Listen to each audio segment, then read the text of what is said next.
खाने वाली चुड़ैल।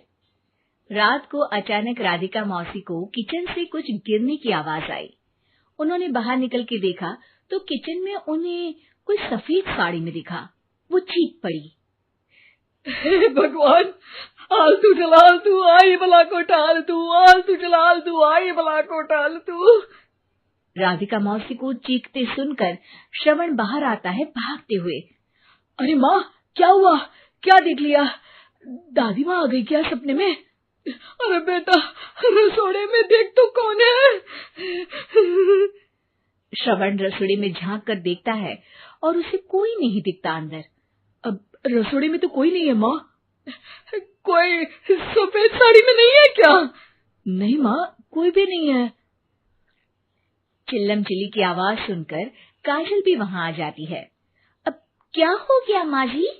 अरे बेटा, रसोड़े में एक चुड़ैल थी सफेद साड़ी में। अरे क्या कर रही थी वो अंदर? अरे बताया नहीं, कल आएगी ना तो पूछ लूंगी। चुड़ैल जी, आपका क्या प्लान है? माँ जी, रात बहुत हो गई है, आपने कोई बुरा सपना देखा होगा, चलिए सो जाइए। राधिका मौसी सोने तो चली जाती है पर उनको रात भर नींद ही नहीं आती। वो कुछ भी उलझुल बातें सोचने लगती है। कहीं चुड़ैल की वजह से तो घर में टेंशन नहीं हो रहा, कहीं उसी की वजह से तो वो दादी नहीं बन पा रही। सुबह जब राधिका मौसी रसोड़े में छानबीन करती है तो पाती है कि नींबू का अचार गायब है। चुड़ैल नींबू का अचार ले गई, मुझे तो ठीक नहीं लग रहा कुछ। चुड़ैल को भी पता है कि जिंदगी का असली मजा तो खट्टे में ही है। राधिका मौसी झट से श्रवण को फोन कर देती है। बेटा, मुझे समस्या समझ में आ गई है, हमें एक तांत्रिक की जरूरत है। अरे क्या बोल रही हो माँ, तांत्रिक की क्या जरूरत है? आप पूजा पाठ तो कर ही रही हो ना।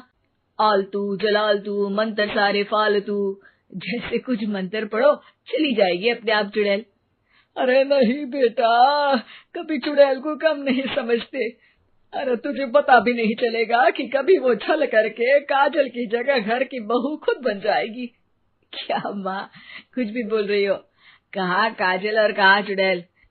वैसे एक बात बताओ, काजल को अगर गाने के लिए बोल देना तो चुड़ैल काजल की आवाज सुनकर घर तो क्या धरती लोग छोड़कर चली जाएगी।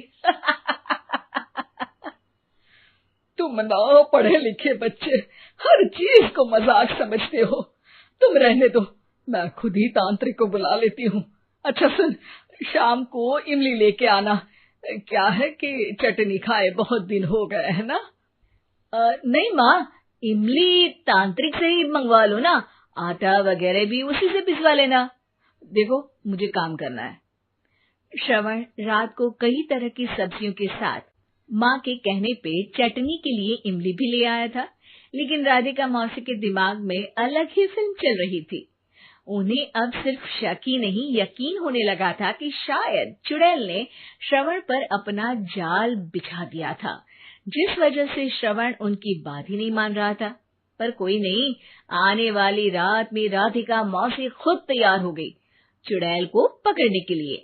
रुद्राक्ष की माला, तुलसी का पत्ता, हनुमान चालीसा सब हाथ के पास ही था, बस चुड़ैल का इंतजार था। और जैसा राधिका मौसी ने सोचा था वैसा ही हुआ। वो चुड़ैल उस रात भी आई, पर वो राधिका मौसी से तेज निकली और राधिका मौसी के उससे पकड़ने के पहले ही वो भाग खड़ी हुई।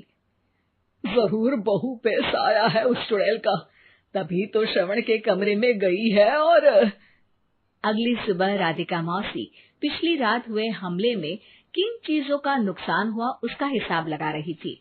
उनके खेमे से एक आम के अचार की शीशी भी गायब हो चुकी थी और वो इमली भी जो कल श्रवण लेकर आया था।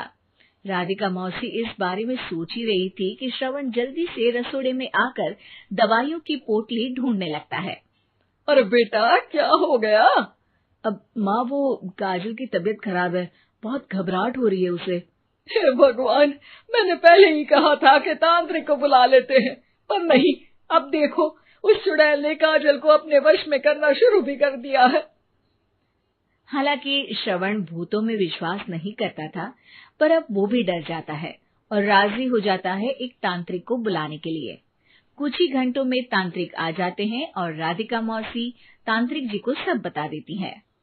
घोर संकट, घनघोर संकट, चुड़ैल को मारू जोर चाकट, ओम भट स्वाहा खटखा के आहा। अरे ये क्या मंत्र है? मेरे खुद के ओरिजिनल मंत्र है, कल रात को ही लिखे हैं, अच्छे लगे तो दाद चाहूंगा। एक और मंत्र सुनो, अर्ज किया है आब्राकडाब्रा, दिल्ली बम्बई आगरा, चंदा मामा सोवरले सुरन मामू जारा। ये मंत्र है? अरे कोई 40 वालीसा पढ़ो ना। वक्त कम है, 40 नहीं पड़ेंगे, 20-25 में काम चलाना पड़ेगा। अलग निरंजन जाके लंदन, मुफ्त का मंजान घिस मेरे नंदन। अरे जल्दी करो तांत्रिक जी, जल्दी करो। तांत्रिक अपने उल झलूल मंत्र पढ़ने लगता है। श्रवण को तांत्रिक पे शक होता है। वो अपने एक डॉक्टर दोस्त को कॉल कर देता है ताकि कोई अनहोनी हो तो इमरजेंसी में चीजें मैनेज हो जाए।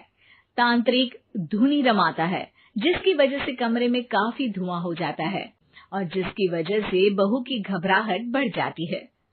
अब भागेगी चुड़ैल। हाँ। बहू खांसते हुए धुएं से बचने के लिए बाहर चली जाती है। अरे भाग रही है, भाग रही है। पीछे पीछे श्रवण भी जाता है। बहू एक सोफे पर बैठ जाती है। तभी डॉक्टर दोस्त आ जाते हैं और श्रवण को पानी लाने के लिए कहते हैं। थोड़े चेकअप के बाद डॉक्टर कहते हैं, मेरे हिसाब से जाप का काम पूरा हो गया है। क्या मतलब? अरे कुछ भी नहीं माँ, कोई चुड़ैल नहीं है, खुशखबरी है, अब दादी बनने वाली है। मगर वो सब अचार के डब्बे। श्रवण दोनों अचार के डब्बे अपनी माँ को दिखाता है, जो कि उनके बिस्तर के नीचे छुपे हुए थे।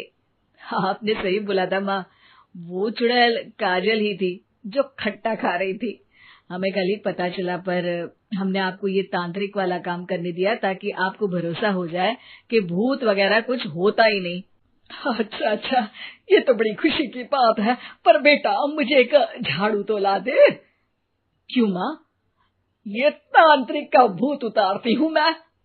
अब तांत्रिक राधा मौसी के डर से घर से भाग निकलता है और राधा मौसी उसके पीछे भागती है। अरे संकट ये घनघोर है, तांत्रिक मुआ चोर है।